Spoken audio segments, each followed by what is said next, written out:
자, 그래서 이제 요거를 해결하는 방식이 있는데, 그러면 도대체 어떻게 해결할 거냐? 지금 우리가 다루고 있는 성분이 이런 성분이잖아요. 그러면 이 녀석을 가공을 하게 되면 어떻게 가공이 되냐면 A는 10, B는 20. 처음에 가공을 하게 되면 이런 식으로 가공을 하는 거죠. 자, 지금 이게 1차 가공 작업을 한 거예요. 그죠? 자, 그 다음에 2차 가공을 하게 되면 어떻게 되는 거예요? A 10, B 20, 그 다음에 C 30, D 40 이런 식으로 2차 가공을 할 수 있는 거죠. 자, 그러면 저는 이 1차 가공한 것과 2차 가공한 게 있는데, 자, 1차 가공은 여기까지는 하는 건 맞는데 2차 가공에서 처리한 이 데이터를 어떻게 담을 거냐면 리스트에다 담을 겁니다. 그러면 두 개의 리스트를 만들어서, 자, 이 리스트에는 어떻게 집어넣냐면 여기다가 A, 그 다음에 B, 그 다음에 C, 그 다음에 D 이런 식으로, 자, 파람 네임을 담는 리스트를 따로 만드는 거고, 그 다음에 여기다가는 뭐 10이라 쓰고 20, 30, 40. 자, 얘는 파람 밸류를 담는 리스트를 따로 만드는 거다라고 보시면 돼요. 자, 그러면 이제 이름으로 이루어져 있는 리스트, 값으로 이루어져 있는 리스트 이런 식으로 두 개를 만들 건데, 자, 그러면 어떻게 만들까요? 자, 이제 요거 이제 이런 식으로 쓸 필요가 없다라고 보시면 되는데, 지울게요. 당연히 지우면 굉장히 뭐라 하겠죠. 그죠? 요것도 이제 필요 없어요.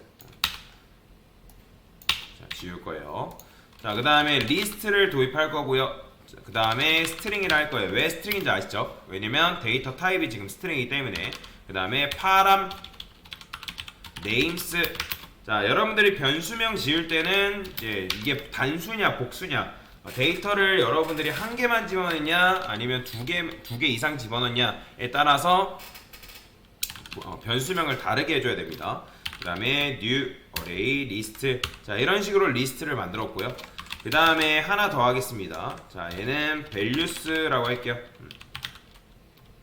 자, 근데 얘는 스트링으로 하면 안 되고 뭘로 해야 돼요? 인티저로 만들어줘야 됩니다. 인티저로 만들어줘야지만 여기서 이제 우리가 가공까지, 즉 정수화까지 처리를 해가지고 데이터를 담을 거기 때문에. 자, 그러면 여기서 지금 이렇게 처리하기 때문에 여러분들이 데이터를 담을 때는 어떻게 하면 되는 거예요? 파람 names에다가, 자, 리스트 데이터 넣는 거는 add죠. 그 다음에 리스트 같은 경우, 그러니까 name 같은 경우 그냥 이렇게 담아주면 되지만, 자, 파람 value 같은 경우는 어때요? 자, 얘는 여기다가 여러분들이 그냥 담게 되면 뭐라고 합니다. 그래서 얘를 어떻게 해줘야 된다? 정수로 형 변환해줘야 되니까 인티저 파스 인트 해가지고 정수로 형 변환까지 처리를 한 다음에 여기다가 담아줘야 된다라고 보시면 돼요. 자, 그러면 그 다음에 출력을 해볼 건데, 여기까지 했으면, 자, 반복문을 이용해서 출력할 수 있겠죠. 그쵸? 인트 i는 반복문을 이용해서 출력할 수도 있고 여러분들이 원하는 방식대로 출력을 하시면 됩니다.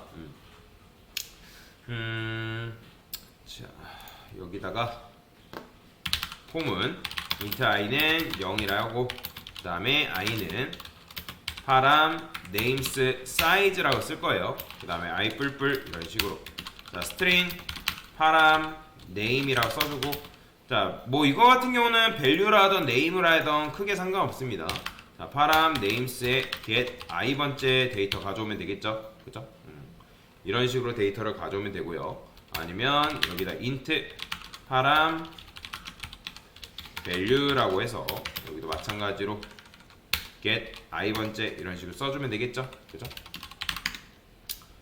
%f 써서 %s %d 파람 name 집어넣어주고, 그 다음에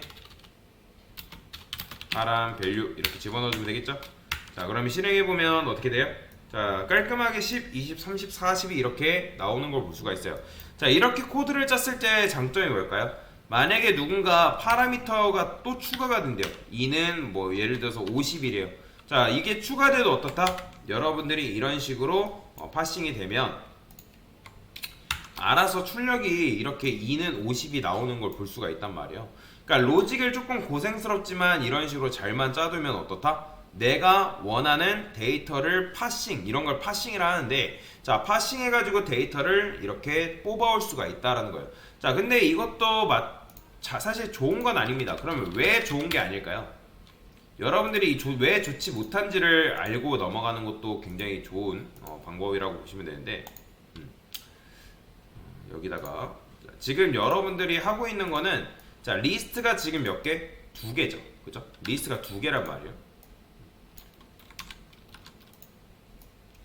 그러면 여기는 뭘로 이루어져 있?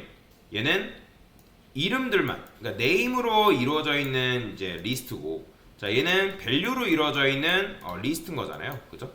그렇기 때문에 우리가 뭔가를 볼 때 여기 보고 번갈아서 봐야 된다는 거예요. 내가 A에 있는 데이터 A가 있으면 그 A하고 매칭이 되는 데이터가 여기 있으니까 아 A하고 매칭이 되어 있는 데이터는 얘겠구나. 뭐 B가 있으면 B랑 매칭이 되어 있는 데이터는 얘겠구나 해가지고 번갈아 가면서 봐야 된다는 거예요. 여기서 이런 식으로. 근데 이런 식으로 보는 사람이 어디 있어요? 자 여러분들이 예를 들어서 동아리 회장이래요. 그러면 동아리 회원의 명부를 관리하는데 그 회원의 이름과 또는 인적사항이라 했을 때 인적사항 관리를 해야 되는데 그 이름과 전화번호를 따로 관리하는 사람이 없잖아요. 그죠? 뭐 여기는 회원의 이름 있고 여기는 회원의 전화번호 있고 그렇다 해가지고 여기 봤다가 하시는 분들 없죠. 그죠? 그렇기 때문에 이거는 별로 좋은 방법은 아니다. 좋은 방법은 아니에요. 그래서 요것 또한 해결하는 방법은 있는데 일단은 좋은 방식은 아니다 라고 보시면 되겠습니다. 됐습니다.